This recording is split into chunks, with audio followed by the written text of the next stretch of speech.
जय श्री महाकाल, जय श्री राम। आइए चेक करते हैं वृश्चिक राशि स्कॉर्पियो वालों के लिए 2026 कैसा रहने वाला है, चेक कर लेते हैं। स्कॉर्पियो वाले, आपको यही बोलूँगी कि जो भी इन्वेस्टमेंट करने जा रहे हो बहुत सोच समझ के करना, अननेसेसरी खर्चे नहीं करना है। जितना ज़्यादा सावधानी से सेविंग के साथ चलोगे उतना अच्छा है। स्कॉर्पियो वाले, आप भी इंजॉय करते हुए दिख रहे हो, बहुत ज़्यादा आपको भी सपोर्ट मिलते हुए दिख रहा है। पर मैं ये कहूँगी ज़रूरत से ज़्यादा लोगों पे ट्रस्ट नहीं करना है। यहाँ पे अपनी इंट्यूशन पावर के सुन के चलना है।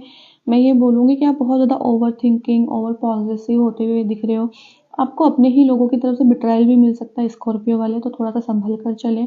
हो सके तो छोटी छोटी बातों को इग्नोर ना करें, अपनी चीज़ों को फोकस करके काम करें। यहाँ पे आपके अपने ही थोड़ा सा दुश्मन बनते हुए दिख रहे हैं स्कॉर्पियो वाले, तो थोड़ा सा संभल के चलें। ज़रूरत से ज़्यादा किसी पे ट्रस्ट ना करें। जय श्री राम।